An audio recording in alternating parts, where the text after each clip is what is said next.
Et en bas, vous avez le jaune que Papa Ochofa a donné avant de quitter la terre. Voilà. C'était le plus haut grade des mamans. Et ce sont nos mères, les 7 plus vieilles mamans historiques de l'Église. Le prophète Ochofa lui-même les lui a faites et les leur a faites et elles ont porté. C'est eux lui-même. Voilà. Après la vision qu'il a eue quand il est avec la maman, la Vierge Marie au Nigeria, voilà la première, voilà la vision qui est sortie, la tunique pour nos mamans. Voilà. Il n'y a aucune autre tunique qui doit être sortie. La preuve, quand les autres, ceux qui se sont autoproclamés après le départ de Papa Ochofa, les tenues qu'ils ont proposées ou bien inventées, vous avez vu, ça amène des histoires, la bagarre à la maison. Tandis que le jaune à l'église, tandis que le jaune, les mamans ont porté aujourd'hui, c'est simple.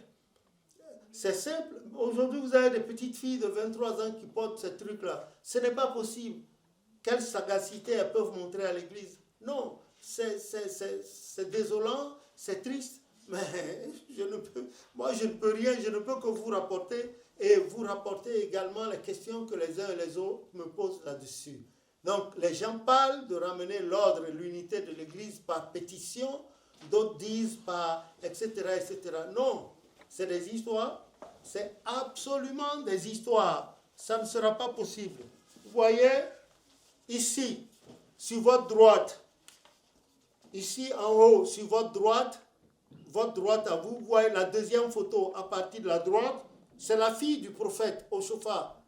Elle est à Porto Novo, elle s'appelle Elisabeth Ochofa, dite Elisa, la voilà. Vous voyez, elle aussi, elle est en jaune, pourtant elle est née dans l'église. Elle n'a jamais changé de tenue. La voilà qui est là. Elle est née dans l'église et aujourd'hui,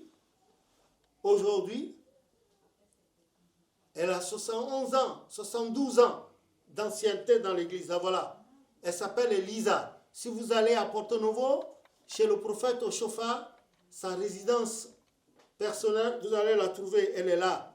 Là, elle vend des objets saints. Elle s'appelle Elisa. Regardez-la bien. Voilà. Regardez son ancienneté dans l'église. Elle n'a jamais changé. Elle porte la tunique, là, jaune. Je m'arrête là. Et ça, c'est les tenues des mamans, tout ça. C'est contenu dans le livre de la doctrine. Essayez de rechercher ce livre, c'est rare à trouver. Cherchez-le et vous aurez les détails de tous les cultes et les cérémonies dans l'église. Avant que un autre livre également ne paraisse pour sortir d'autres trucs. Que le nom de l'Éternel soit béni. Donc, ne pouvant pas répondre à chacune de ces questions-là que les gens me posent à propos des tenues, des nouvelles tenues introduites dans l'église pour les hommes, des nouvelles tenues introduites dans l'église pour les femmes, je fais le ramasser. Je parle en ramasser, en résumé de ce que je sais. Je suis prêt à répondre à vos questions, mais à condition qu'elles aillent dans le sens, non pas de critique, de désordre, mais qu'elles aillent dans le sens de la construction, de la reconstruction de l'église, et je vais vous répondre facilement. Je ne voudrais pas des questions qui insultent tel devancier, tel devancier. Eux, ils ont pensé faire dans l'église ce qui était normal. Selon eux, pour l'église, ce que Papa Ochofa devait faire, il n'avait pas fait. Selon eux. Mais moi, je pense que ce que Papa Ochofa a fait, c'est ce que l'Esprit Saint lui a recommandé. Il a fait. Il était un homme comme nous, mais de nature différente. Il a fait, il est parti, et voilà ce qu'il a laissé. En 38 ans, voilà ce qu'il a fait. Eux autres, ils ont pris récemment le pouvoir. Vous avez vu, là où Papa Ochofa laissait 4 supérieurs évangélistes pour l'Église en 38 ans de mission, eux, en moins de 20 ans de mission, ils ont laissé des milliers de supérieurs, même des enfants de rien du tout, de moins de 30 ans, sont supérieurs ou bien que le nom de l'Éternel soit béni. Mais personnellement, moi, de vous à moi, de moi à vous, je vous conseille de ne pas mettre la tête dans ces choses-là. Ne mettez pas la tête là-dedans parce qu'il y a une malédiction. Il y a une malédiction. Le prophète Ochofa, le 6 août 1961, quand il a parlé à Porto Novo au siège suprême de l'Église, il a dit: Malheur à ceux qui vont d'une façon ou d'une autre diviser l'Église. Leur vie sera divisée, leur maison sera divisée, leur vie, toute leur descendance sera divisée, tout ce qu'ils feront sera divisé et échoueront. Et le prophète a dit, et c'est un homme de Dieu, un grand homme de Dieu, du genre Élie, Élisée, etc., etc. Peut-être plus sur des plans élevés. Alors, voilà le petit conseil que j'avais à vous donner. En matière également de ce qu'il a fait, les grades, tout ça là, je ne peux pas entrer dans les détails. Peut-être s'il y a un synode, s'il y a un grand synode diocésain ou bien international et que les gens revenaient là-dessus, que le Seigneur nous donne la vie et la santé spirituelle, la vigueur physique, nous pourrions le faire pour sa gloire. Au nom de Jésus, notre Sauveur, en attendant la question des gens qui sont à la touche. Voilà, merci. Alléluia à tous.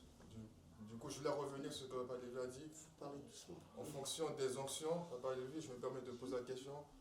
Pour un devancier, est-ce que dans ce, à chaque fois qu'il va au pèlerinage, est-ce qu'il est obligé de prendre l'onction à chaque année? Bon, merci frère Christian. Merci beaucoup pour cette question. C'est bien.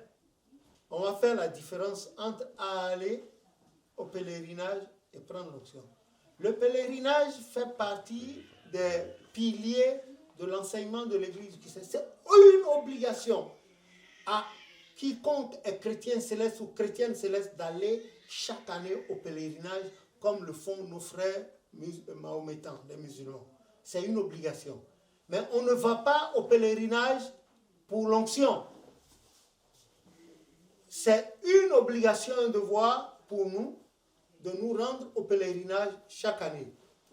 Maintenant, si votre passage au pèlerinage d'une année coïncide avec votre élection à une onction, donc non seulement vous allez au pèlerinage, mais vous profitez pour prendre votre onction. Mais aujourd'hui, je vous dis merci parce que aujourd'hui, les gens pensent qu'il faille aller au pèlerinage pour l'onction. On va au pèlerinage que pour l'onction. Or, c'est faux. Non, c'est deux choses. Si l'année dans laquelle vous allez au pèlerinage coïncide avec l'année où on vous a choisi pour recevoir l'onction, eh bien, vous faites votre pèlerinage et à la fin du pèlerinage, d'abord, c'est à partir du 25 que les onctions sont données. Voilà, c'est ça. Donc, ce n'est pas ça. Et puis, il n'est même pas bon parce que les gens prennent, ils accumulent les onctions, mais ils ne font rien avec. L'onction, c'est pour sanctifier et pour être davantage au service de Dieu. Mais quand les gens s'en vont prendre les grades, les tenues, tout ça, ils portent, c'est seulement les dimanches qui se pointent à l'église, alors qu'en semaine, ils ne font pas les permanences, ils ne voient pas l'état des malades, ils ne viennent pas donner un coup de main au chargé de paroisse, seul qui doit enlever les toiles d'araignée, qui doit faire ceci. Non, ça ne sert à rien. Au contraire, leurs onctions les éloignent encore plus de Dieu.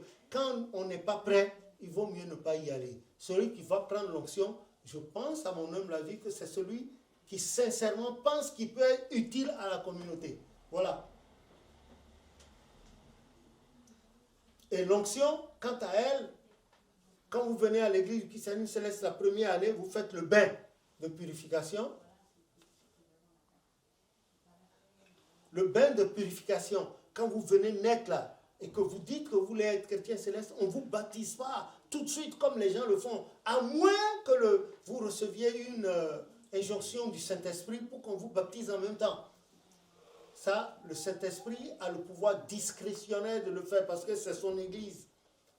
Quand vous venez, quelqu'un vient et veut devenir chrétien, aspire à être chrétien, immédiatement un seau d'eau, beaucoup parfumé, du savon, de l'éponge, bougie, et on le fait avec le cantique numéro 9. Comme Jésus t'appelle, viens à lui. Et puis le psaume 51 et 24, on prie pour lui, prière de rémission de péché, de purification et de sanctification. La personne va se laver, et jette tous les substituts là, se lave bien.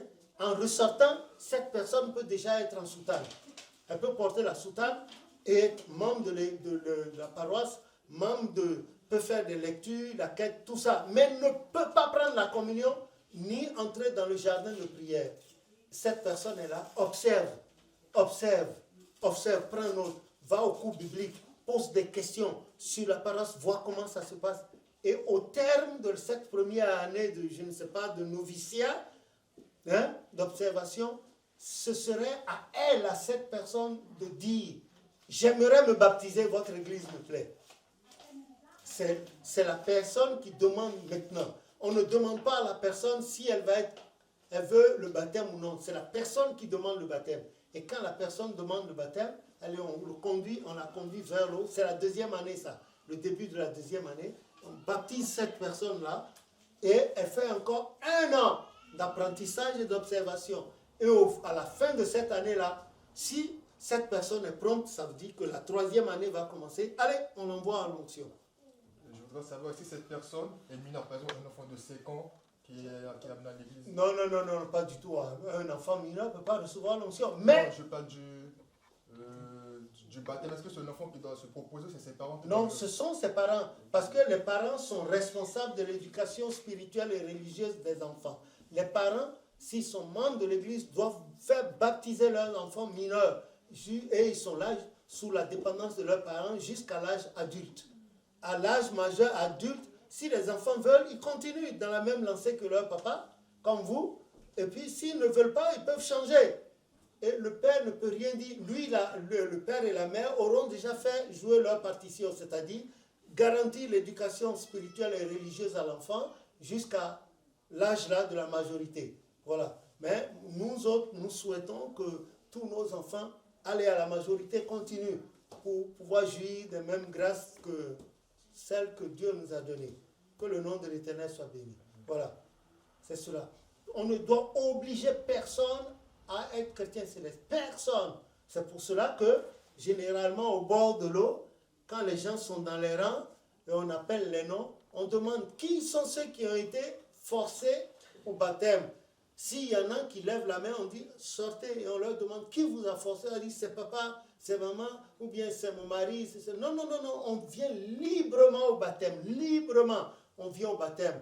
Comme le salut est individuel, librement on vient au baptême. C'est pour cela que Papa Oshofa, les gens n'ont pas compris comment il agit. Il parle aux gens, il dit voilà ce que le Saint-Esprit a dit pour son Église. Quand vous faites une erreur en appliquant ce que le Saint-Esprit a dit, il dit mon frère, mon fils, non. Voilà ce que l'Esprit a dit pour l'Église. Cela, c'est la première fois. Si une deuxième fois, il constate que vous venez de faire encore une erreur, il vous dit, ah, mon frère, non, voilà ce que l'Esprit a dit. Comme je vous ai dit avant, voilà ce qu'on doit faire. Si une troisième fois vous faites, il ne vous dit rien. Lui, c'est pas son affaire parce que ce n'est pas lui qui vous a amené au baptême. Vous êtes venu librement au baptême et vous avez élevé votre bougie au-dessus de votre tête. Vous avez juré par le ciel, le trône de Dieu, et par la terre, son marchepied, d'adorer Dieu dans l'église du christianisme céleste en vertu des lois qui sont dans l'église. Voilà. Les gens n'ont pas compris ça. Que le nom de l'Éternel soit béni. Voilà. Ai-je répondu à vos questions? Oui. Ou bien il y a un petit détail là? Hein? Non, tout est clair maintenant, c'est bon. Voilà. Tout est clair. Tout est clair. Bon, donc j'ai droit au chocolat. Il n'y a pas de problème. Aussi, je voulais savoir, comme tu as parlé du baptême, je voulais savoir qui peut baptiser parce que souvent on voit plusieurs personnes baptisées, mais je voulais savoir s'il faut avoir un grade spécial ou une onction spéciale pour baptiser dans l'église du christianisme céleste. Oui, c'est une belle question aussi. Celui qui est autorisé à donner le sacrement du baptême à un nouveau dans l'église du christianisme céleste, ça commence par le grade d'assistant évangéliste. Assistant évangéliste, mais pas n'importe quel assistant évangéliste. Ce n'est pas les assistants évangélistes honoraires. Non. Ce n'est pas les assistants évangélistes honoraires. Ce sont les assistants évangélistes ouvriers de l'église, les déchaussés, sacrificateurs comme moi. C'est eux seuls qui doivent baptiser, donner le sacrement du baptême aux gens, communier les gens. Sinon, les autres qui ne sont pas du corps des ouvriers de l'église, des sacrificateurs, eux, ils sont là pour la gestion administrative de l'église. D'abord, aujourd'hui, les gens courent au grade, on a honorable supérieur temps, honorable... C'est pour faire quoi? C'est pour faire quoi? C'est pour faire quoi? Si tu sais que tu ne vas pas, tu vas aller au grade d'évangéliste, et puis tu ne peux pas entrer dans le sacerdoce, c'est pas la peine. Mais aujourd'hui, c'est la bagarre des enfants de 21 ans qui sont seigneurs évangélistes. Oh là là, patatras. Ça a conduit à cette situation que nous connaissons. C'est dommage. Voilà. Ok? Que le nom de l'Éternel soit béni. Voilà.